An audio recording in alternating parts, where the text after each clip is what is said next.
हाँ जी dear students, welcome back. तो बेटा हम लोग बात कर रहे थे काइनेटिक थ्योरी ऑफ गैसेस की।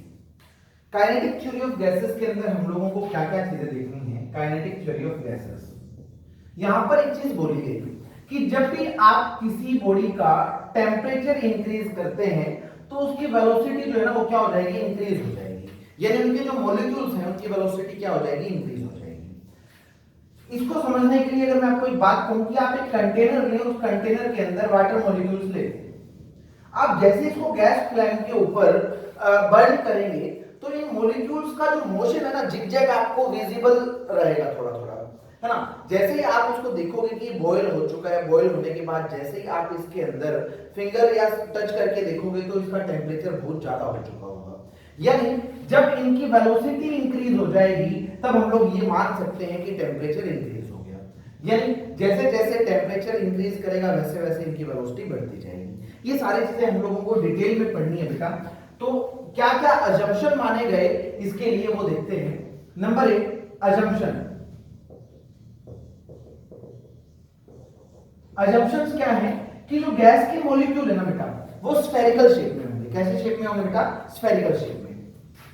फिर बोला गया कि जो गैस के मॉलिक्यूल्स का जो साइज होगा ना वो नेग्लिजिबल होगा।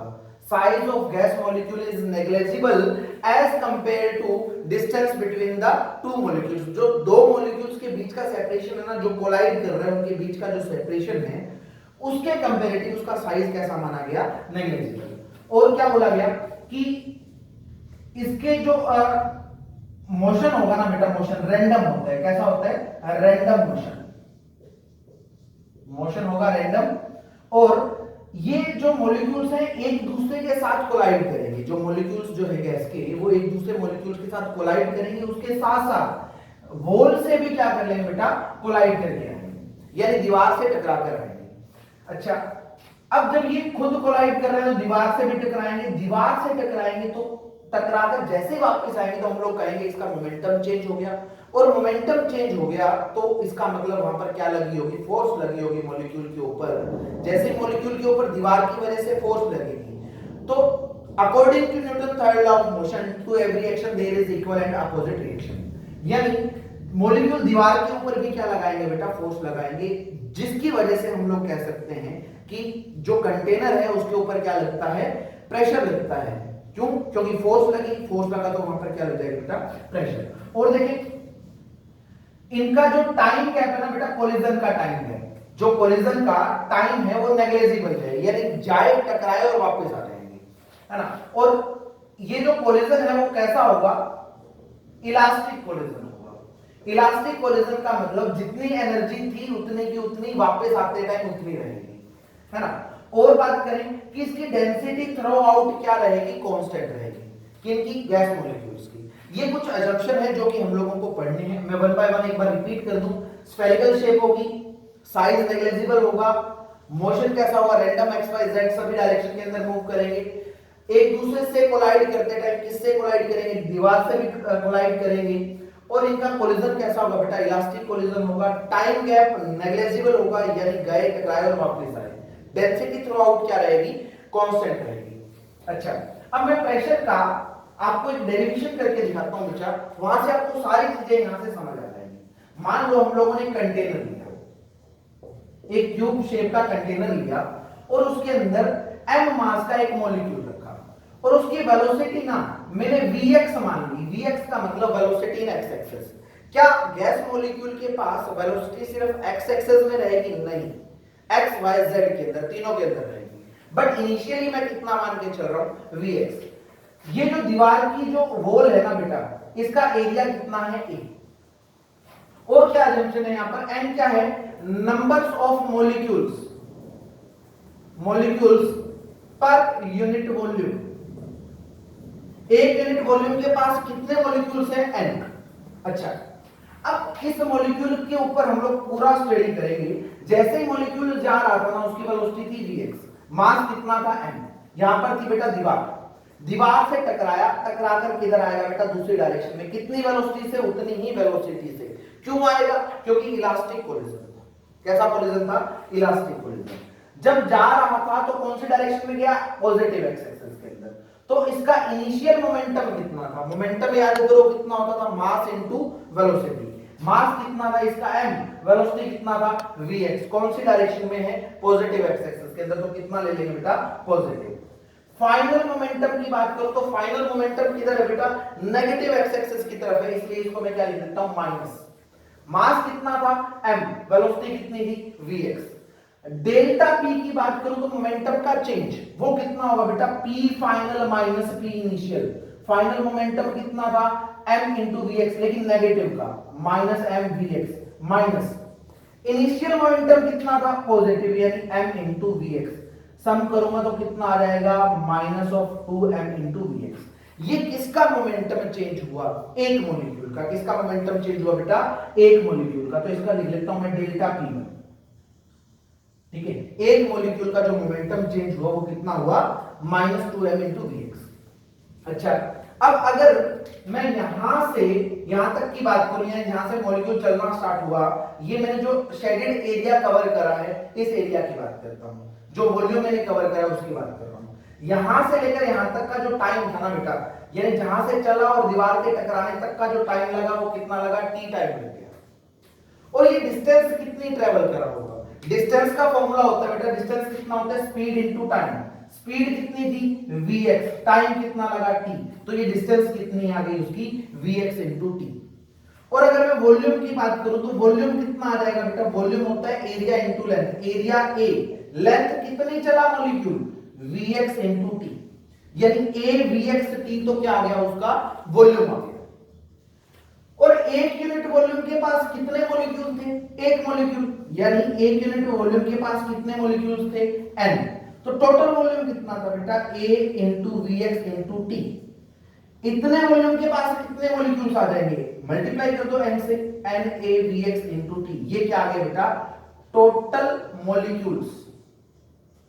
क्या आ गए? Total molecules. अच्छा, अब एक बात समझना, जब ये मॉलिक्यूल जा रहे थे टकराने के लिए, कुछ दीवार के टकराए और कुछ टकराकर वापस आ रहे हैं। देखना जरा, मान लो मेरे पास 10 मॉलिक्यूल है। कितने मॉलिक्यूल हैं? 10। तो क्या सारे के सारे 10 के 10 एकदम से जाकर दीवार को टकराएंगे? नहीं।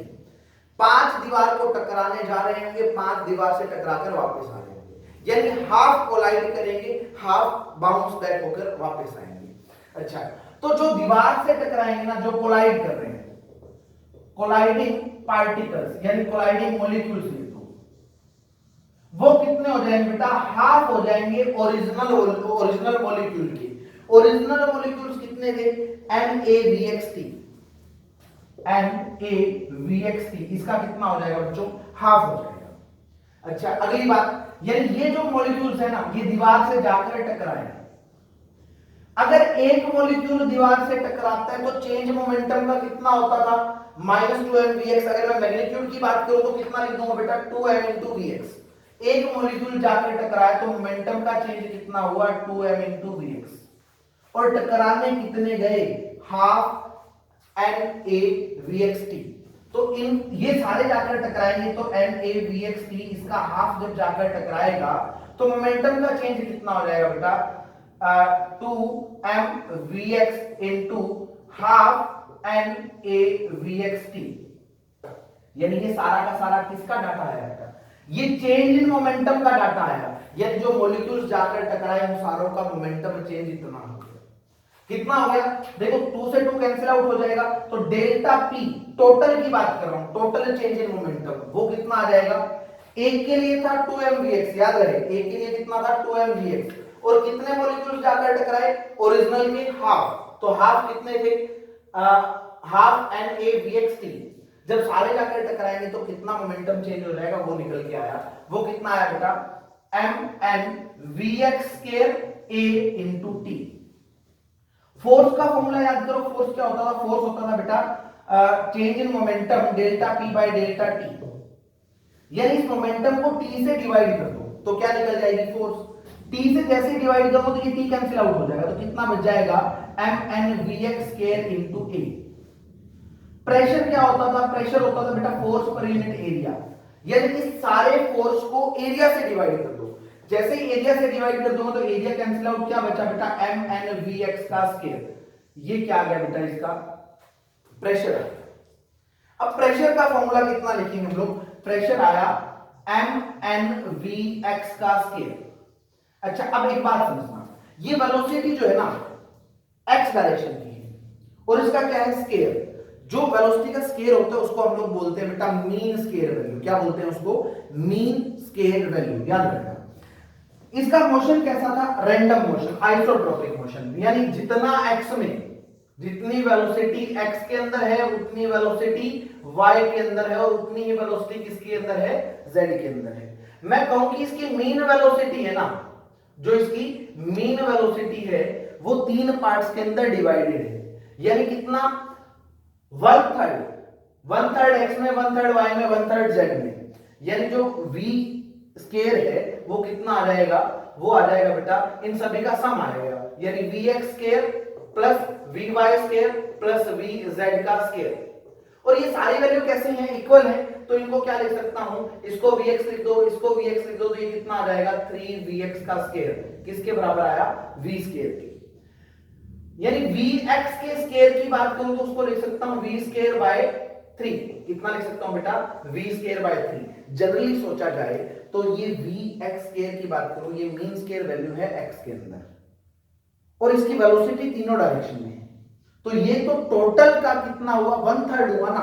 टोटल कौन सा था, v स्केयर, उसका कितना हुआ वन थर्ड, तो इसको डायरेक्ट आप कितना लिख सकते थे, 1/3 ऑफ v स्केयर।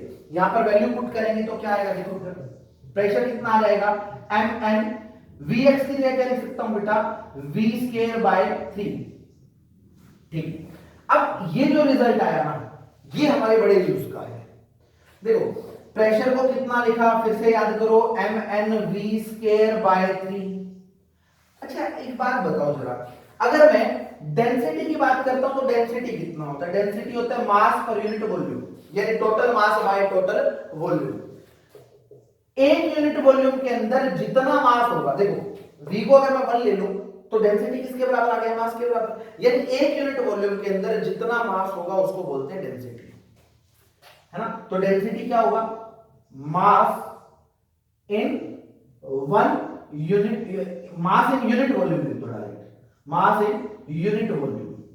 अच्छा एक यूनिट वॉल्यूम के पास कितने पार्टिकल्स थे, n पार्टिकल्स, और एक पार्टिकल का मास कितना था, m, तो n पार्टिकल का मास कितना हुआ, m इंटू n, यानी m इंटू n क्या है, ये एक यूनिट वॉल्यूम के अंदर टोटल मास आ गया, और इस टोटल मास को क्या बोलते हैं बेटा, डेंसिटी। तो हम लोग प्रेशर को लिख सकते थे 1/3 रो इंटू क्या, v square, 1/3 rho into v square. अच्छा आगे और देखें, देखो ये फाइनल रिजल्ट हमारा यहां तक आ गया। एक बार यहां तक एक बार मैं रिपीट कर दूं, क्या था, क्या क्या चीजें थी, vx वेलोसिटी से जाकर स्ट्राइक करा था, vx से वापस आ गया, मोमेंटम का चेंज कितना हुआ, 2m इंटू vx।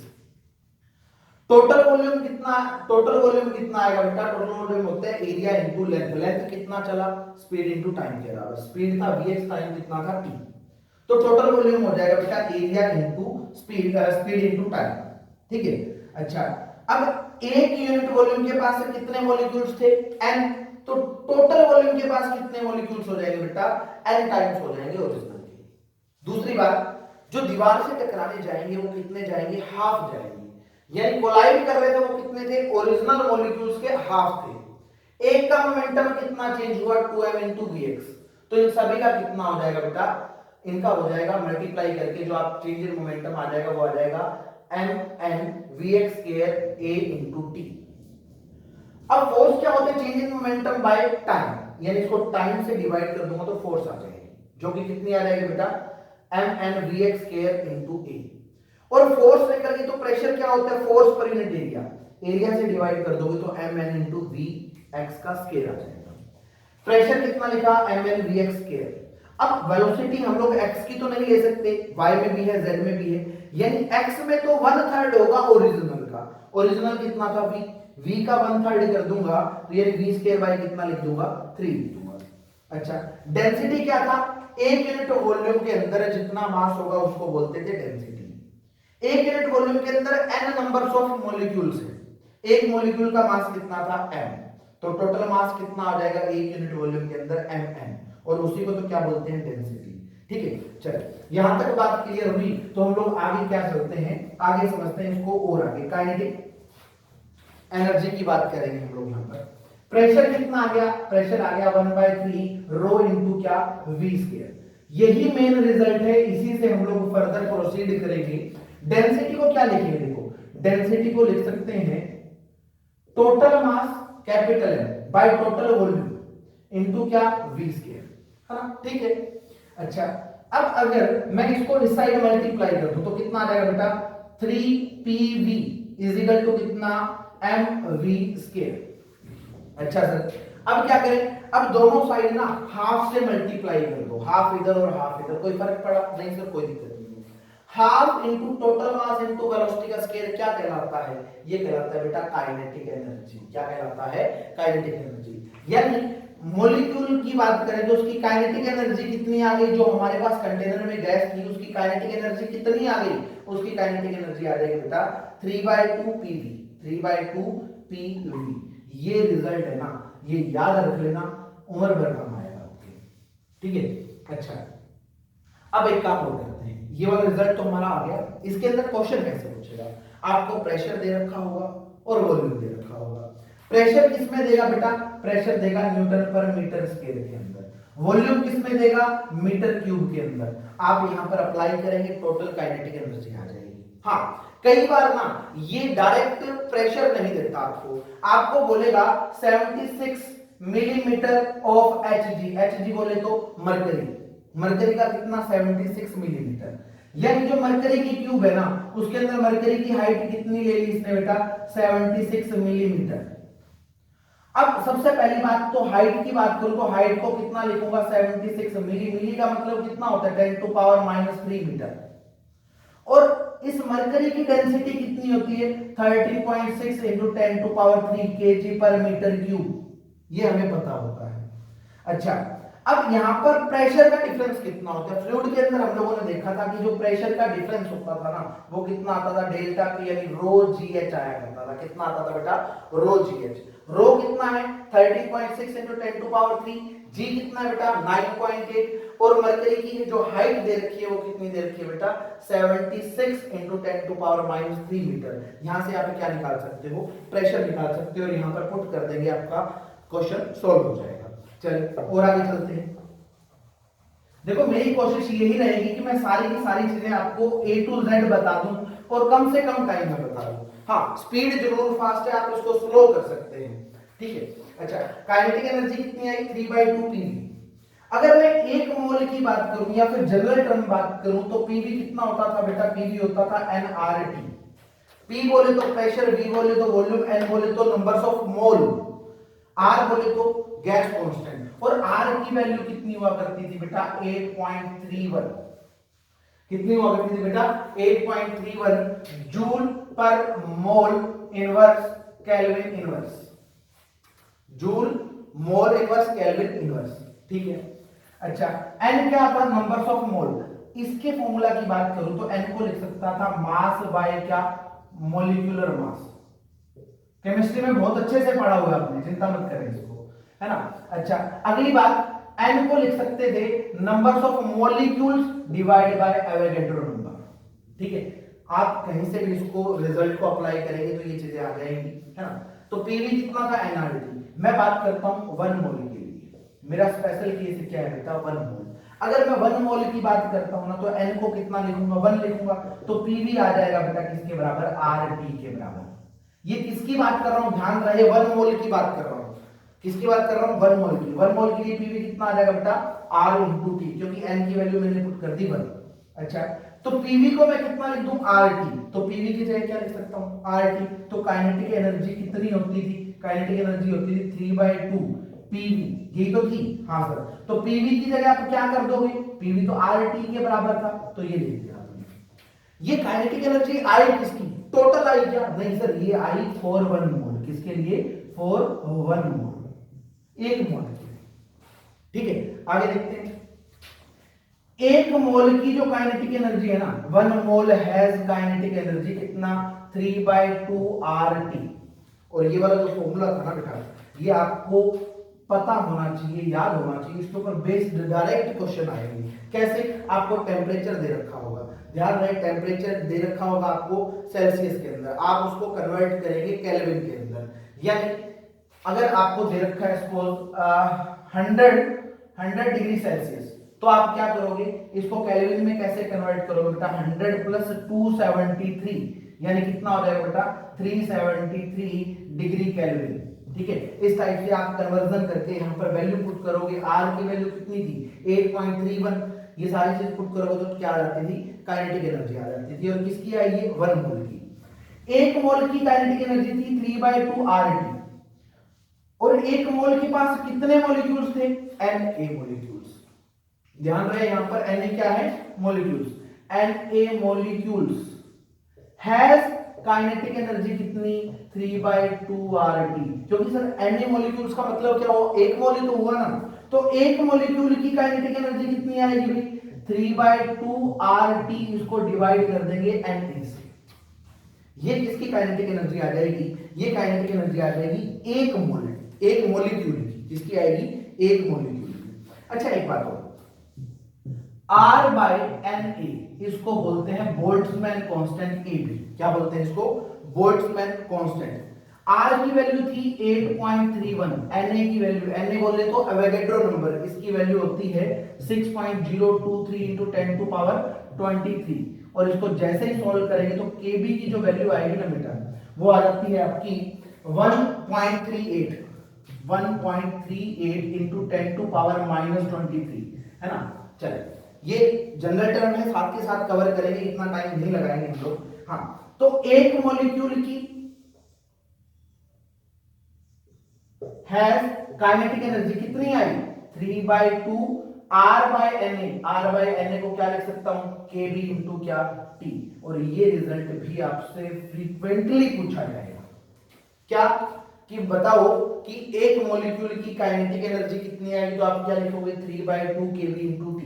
Kb की वैल्यू कितनी होती है? 1.38 × 10⁻23। टेम्परेचर किस में कन्वर्ट कर लेंगे? केल्विन के अंदर। डायरेक्ट पुट करोगे, सिंपल सा क्वेश्चन होगा, आसान से, बड़ी इजीली आप उसको सॉल्व कर सकते हो। ठीक है, चलो यहां तक होने के बाद आगे चलते हैं हम। ठीक है, यहां तक अगर किसी को कोई डाउट लगे तो आप मेरे को कमेंट कर देना बेटा, कोई दिक्कत नहीं है, मैं एक और वीडियो बना दूंगा। यहाँ पर क्या है कि हमारे पास टाइम ज्यादा ना होने की वजह से ना हम लोग थोड़ा जल्दी जल्दी करने की कोशिश कर रहे हैं। ठीक है, चलो। अच्छा, काइनेटिक एनर्जी 1 मॉलिक्यूल की बात करी तो कितनी आई? 3/2 kBT। 1 मोल की बात करी तो 3/2 RT। कितनी आई? 3/2 RT। अगर मैं 1 मोल की बात करता हूं, देखो इसको सारी चीजों को मैं हटा दूं, 1 मोल की बात करूं, जनरल टर्म की बात करूं, तो 1 मोल के अंदर जो काइनेटिक एनर्जी आई वो कितनी आई बेटा? 3/2 RT। इतना किसके लिए? मोल के लिए। और काइनेटिक एनर्जी मॉलिक्यूल की कितनी आई बेटा? 3/2 Kb इंटू T। ये किसकी आई? 1 मॉलिक्यूल की। किसकी आई बेटा? 1 मॉलिक्यूल की। ठीक है, चलिए अगर मैं इस सारी टर्म को ये लिख दूं कि half m into V square है। क्या है बेटा? Half m into V square. ये m किसका मास है? 1 मोल के मास की बात कर रहा हूं, क्योंकि काइनेटिक एनर्जी किसके लिए है? 1 मोल की। तो मास भी कितना लेना है? 1 मोल के पास जितना मास होगा वो इनटू वेलोसिटी का स्केयर। ये किसके बराबर आएगा बेटा? 3/2 RT। ठीक है, अच्छा 2 से 2 कैंसिल कर दो, यहां से v स्केयर कितना आ गया बेटा? 3RT/m। ये m किसका मास है? याद रहे 1 मोल का मास है। अगर मैं v की बात करूं तो कितना आ जाएगा? 3RT/m। इसको बोलते हैं बेटा रूट मीन स्केयर वैल्यू। क्या बोलते हैं? Root mean square value. और ये जो v स्केयर था इसको क्या बोलते थे? Mean square value. क्या बोलेंगे इसको? Mean square value. ठीक है, चलिए अब कई बार ना हम लोगों को कुछ क्वेश्चन दे देते हैं, जैसे हम लोग एक छोटा सा क्वेश्चन करने की कोशिश करेंगे, उसके अंदर सारी चीजें हम लोग कवर कर लेंगे।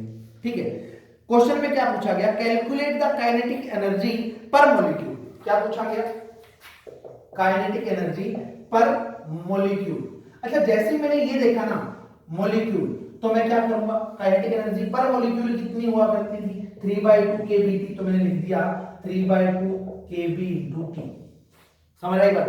अच्छा, ये दिया नहीं था मेरे को वन मॉलिक्यूल की काइनेटिक एनर्जी पूछी गई, तो सबसे पहले मैंने फॉर्मूला लिख दिया भाई इसका। उसके बाद क्या बोला गया, एंड आल्सो फाइंड आरएमएस, और क्या पूछा, RMS velocity, root mean square velocity, वो भी बतानी थी। और टेम्परेचर गिवन था 127 डिग्री सेल्सियस। टेम्परेचर कितना गिवन था बेटा, 127 डिग्री सेल्सियस। अच्छा एक काम करते हैं, टेम्परेचर गिवन है तो हम लोगों ने लिखा टेम्परेचर कितना था 127 डिग्री सेल्सियस। क्या टेम्परेचर को डिग्री सेल्सियस में लेंगे, क्या नहीं सर, टेम्परेचर को तो केल्विन में लेंगे।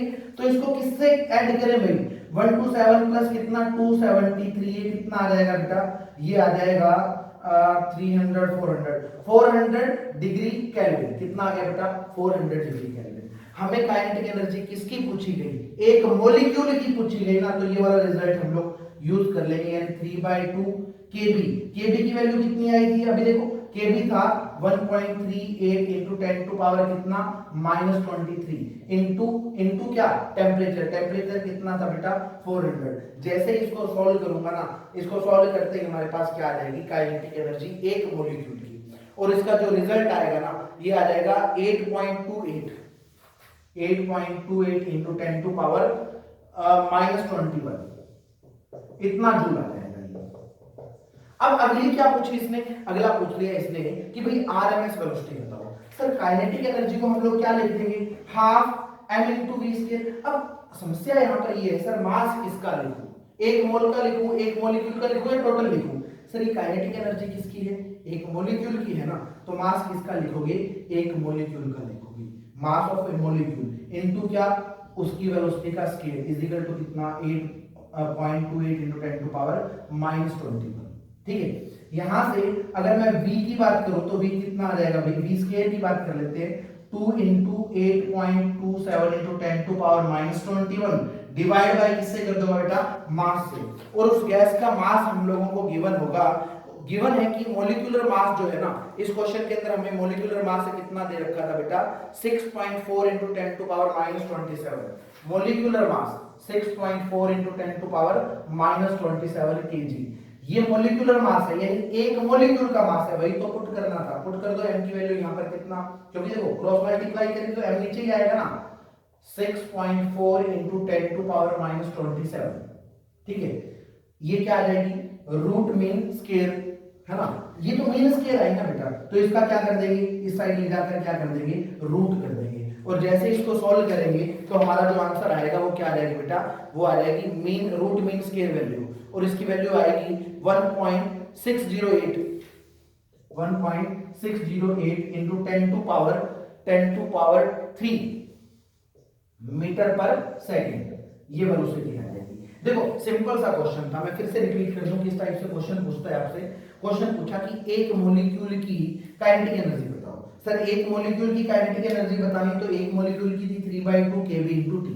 यदि हमें क्या चाहिए था, टेम्परेचर चाहिए था, सिर्फ टेम्परेचर कितना था 127 डिग्री सेल्सियस। किसमें कन्वर्ट कर लिया, केल्विन के अंदर पुट कर दो यहाँ पर, तो किसकी काइनेटिक एनर्जी आ जाएगी, एक मॉलिक्यूल की। जैसे काइनेटिक एनर्जी आ गई तो काइनेटिक एनर्जी को आप लिख लोगे हाफ इनटू मास। मास किसका लिखेंगे, मास लिखेंगे जिसकी काइनेटिक एनर्जी थी। काइनेटिक एनर्जी किसकी थी, मॉलिक्यूल की थी, तो मास भी किसका लिखेंगे, मॉलिक्यूल का इनटू क्या, वेलोसिटी का स्केल। सॉल्व करेंगे तो ये रिजल्ट आ जाएगा आपका। मास गिवन था हमें 6.4 इंटू 10 टू पावर -27। ठीक है, चलो अब यहां तक की चीजें अगर आपको क्लियर हैं तो मेरे को मोटिवेट करने के लिए ना थोड़े से कमेंट करके बता देना यार, ताकि मैं अगला यूनिट, अगला जो है ना इसका पार्ट बड़ा जल्दी बना सकूं। थैंक यू बच्चों।